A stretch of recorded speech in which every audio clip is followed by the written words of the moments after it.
Naam, karibu sana mtazamaji wa Asili Yetu TV popote pale ulipo, tunatumaini mzima wa afya. Mimi naitwa Uncle G na ndani ya studio tuko na mgeni wetu.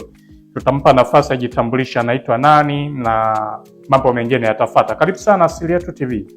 Asante. Kwa jina naitwa Baraka pia Ndauka. Okay. Mtaa Chaugingi pale. Chaugingi. Ndio. Karibu sana Asili Yetu TV. Asante sana. Shukrani sana kwa Lugome Music Sound ambao wao wanatushika mkono msimu huu hapa na wanaendelea kukukumbusha uwezekana wewe una uhitaji wa tukio labda lako, unahitaji mziki, unahitaji sound ambazo zimetulia sana, lakini yawezekana vyombo vyako vinakuzingua, uelewi wapi utapata msaada. Wazingatie sana Lugome Music Sound ambao wanapatikana wilaya ile ya Ludewa, kata ya Mlangali, ndipo ambapo wao wanapatikana. Sasa kwa tukio lako ambalo ili liweze kuendana na hadhi ya tukio lako, basi hakikisha unawatumia Lugome Music Sound. Hawa hutajutia kabisa, mziki wao umetulia. Wao wanakuambia kwamba Lugome Music Sound, sauti bora kwa tukio lenye hadhi. Lakini pia unaweza kuwapigia simu kupitia namba 0759 569 153, 0759 569 153. Tulikuwa tunawapa sharti sana ndugu zetu Lugome Music Sound ambao wao wanasababisha sisi tuendelee kuwa bora zaidi. Na nikupe sasa nafasi, tumesha kufahamu mwamba kutoka Chaugingi yuko ndani ya Asili Yetu TV. Leo tunazungumzia upande wa jasiriamali, hasa ufugaji. Tunadili hasa na nini? Leo tunadili na ufugaji wa sungura pamoja na kuku. Japokuwa tutadili sana kwenye upande wa sungura zaidi kuliko kuku. Okay. Sungura wana faida gani kwenye jamii? Sungura wana faida kubwa hasa kwenye upande wa afya. Cha kwanza kabisa, sungura wana nyama nyeupe, sio nyama nyekundu kama zilivyokuwa nyama za ng'ombe, nguruwe na kadhalika. Lakini pia nyama ya sungura ina kiwango kubwa sana cha protini ambacho kina faida pia kwenye mwili wa binadamu. Lakini pia sungura kwa saizi ni biashara. Biashara ambayo inawalipa vijana wengi na mimi nikiwepo. Kwa nahisi vijana wenzangu pia wakianza kufuga sungura watafanikiwa kama nilifanikiwa mimi kwenye upande wa ufugaji wa sungura. Hizo ni faida za sungura. Na kwenye sungura tuna vitu zaidi ya vitatu ambavyo tunavifanya vituingizie pesa. Akiwepo sungura mwenyewe pamoja na kinyesi chake na ule mkojo wake ambao pia ni mbolea nzuri sana kwenye upande wa mimea pamoja na kuweka mashambani. Ambapo kwa haraka naweza kusema ni zaidi ya mara 10 mpaka mara 20 kabisa ya mbolea za ng'ombe, nguruwe, kuku. Mbolea ya sungura. Okay. Ndio. Na sungura hawa sisi tunawatoa kutoka wapi? Kuna aina mbili za kutoa sungura. Kuna ambazo unachuaga sana vijijini huko ndani. Lakini pia zingine huwa tunazalisha sisi wenyewe kwa ajili ya kuongeza ule ubora na kuelekeza baadhi ya wafugaji jinsi gani ya kuzalisha, jinsi gani ya kukosi sungura, jinsi gani kuchukua sungura mzuri na mbaya. Mzuri anakuwa hivi, anaweza sana anakuwa hivi, lakini pia dume mzuri, dume ambaye sio mzuri. Kwa tunakuaga na aina mbili za sungura ambazo tunatoa mbali na ambazo tunazalisha sisi wenyewe ili tuwe na ubora wa sungura ambao hata mteja akija tunamwelekeza kwamba sungura hii ana tabia hii na kila kitu. Okay.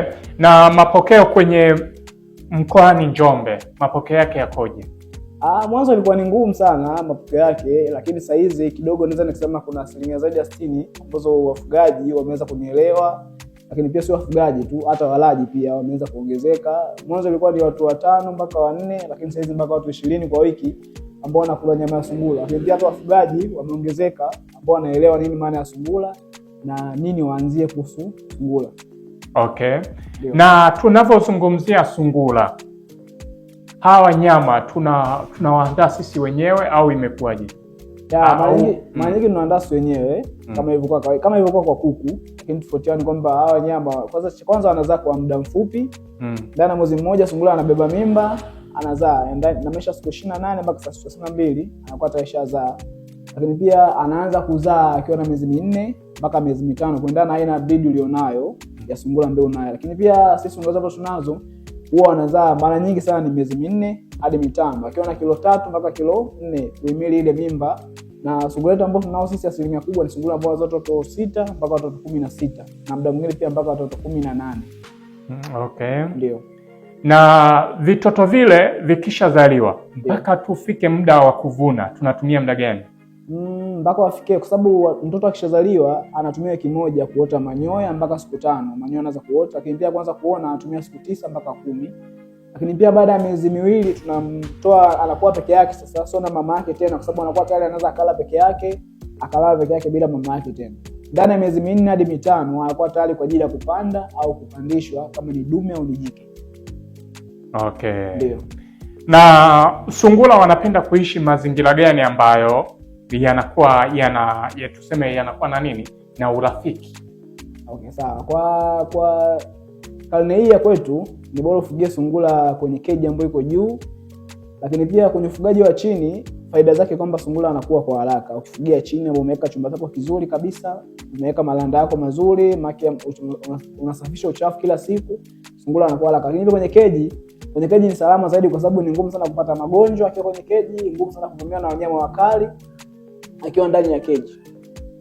Ndio njia nzuri zaidi. Okay. Yeah. Na hawa sungura chakula chao kikuu ni nini? Chakula chao kikuu ni majani, lakini majani ambayo yana nyuzi. Nikisema nyuzi kuna majani kama alfalfa, lucin, lakini pia kuna majani ambayo ni hata ng'ombe pia anakula. Ni majani ambayo hata barabarani tunapishana nao kila siku, lakini hatujajua kama ni hayo.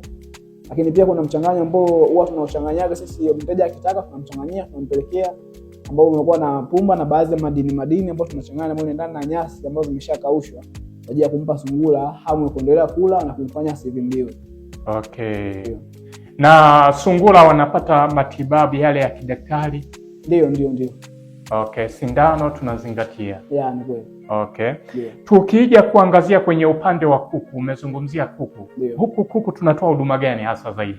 Kwenye upande wa kuku ni cha kwanza kabisa huwa tunaenda kuwashauri baadhi ya wateja ambao wanafuga kuku, hasa kuku wa kisasa au wa kienyeji, jinsi ya kuwalisha kuku, usafishaji, lakini pia na kuwajengea mabanda au keji ambazo zinakuwa za mfumo mzuri kabisa, ambao huo mfumo kwenye upande wa kuku hata sungura pia tunawajengea keji kama hizo kwamba wasipate magonjwa, kwa sababu kuku akiwa juu ni ngumu sana kupata magonjwa kuliko akiwa chini, kwa sababu atakanyaga uchafu, atakula uchafu, ila akiwa juu ni ngumu sana kugusa uchafu aina yote. Okay. Yeah. Na mapokeo sasa kwa watu wa Njombe, tumeshaanza kuzingatia kujenga hayo mabanda au bado tunafuga kuku kienyeji? Ni kweli wengi wameshaanza kuzingatia hivyo vitu, japokuwa katika mikoa ambayo pengine nasema inawezekana na mwitikio mzuri ni mkoa wa Dodoma na Arusha ambapo tumeenda kujenga mabanda hayo, lakini Njombe tumeanza sasa hivi sababu ndo tunaanza kuendelea na huo uelimishaji wa wafugaji kwamba waweke nazo keji ili wafuge vizuri. Okay. Ndio. Na tunataka tujue sasa kati ya kuku na sungura nyinyi hasa mmebezi sana wapi? Tuko sehemu zote mbili, lakini katika sehemu ambayo tumebezi zaidi ni kwa upande wa sungura. Okay. Ndio. Kwa nini tumebezi sana kwenye sungura? Sungura ana faida kubwa au ana faida nyingi kuliko kuku, kwa sababu sungura anakuwa kwa haraka, lakini pia anazaa mara nyingi zaidi. Anaweza kuzaa mpaka mara 6 hadi mara 5 kwa mwaka. Tofauti na kuku. Kuku ni tofauti kabisa na sungura, kwa sababu kuku anaweza, kama kuku kienyeji akishatotoa anaweza kukaa mpaka miezi 3-4 ndipo atotoe tena, lakini sungura ni baada ndani ya mwezi mmoja hadi mwezi mmoja na nusu hadi miwili kabisa anaanza watoto wengine tena. Okay, tukiangazia upande wa sungura. Sungura mzima ana wastani anauzwa shilingi ngapi? Kuna aina tofauti za breed, kama wale sungura ambao wanaitwa New Zealand White, ni sungura weupe kabisa, wanakuwa na macho mekundu. Hawa ni sungura wapi? Hao ni sungura wa kisasa ambao wameanzishwa katika nchi ya Marekani. Okay. Hao ni wa maabara, ni wa kisasa kabisa, ni weupe kote, hawana rangi yote, ni weupe afu macho yao pia ni mekundu. Hao ni sungura ambao akilishwa vizuri anafika mpaka kilo 8 mpaka kilo 9. Na bei yake ni kuanzia $25,000 mpaka $55,000. $25,000 mpaka $55,000. Ndio. Hapo mteja amemchukua kama alivyo. Kama alivyo. Na je, kama mmemwandaa nyinyi? Kama ameshachinjwa maana kilo moja ni shilingi $15,000 kwa sasa hivi kwa Njombe. Kama akiona kilo moja $15,000. Kwa maana akizidi zaidi hapo ile inaongezeka, lakini haiongezeki $15,000. Inaongezeka shilingi $10,000 kwenye kila kilo. Kama ilikuwa ni kilo 2 basi ni $25,000 baada ya. Okay. Ndio. Kwa mkimchinja anapungua kilo. Tukimchinja anapungua kwa sababu kuna yale manyoya, kuna ile ngozi, kuna vile vifaa vya ndani. Kama alikuwa na kilo 3 basi atakuwa na kilo 2.5 hadi kilo 2. Okay. Je, watu wananunua kweli ambao sungura ambao mmemwandaa nyinyi? Ndio, wananunua, wako wengi sana.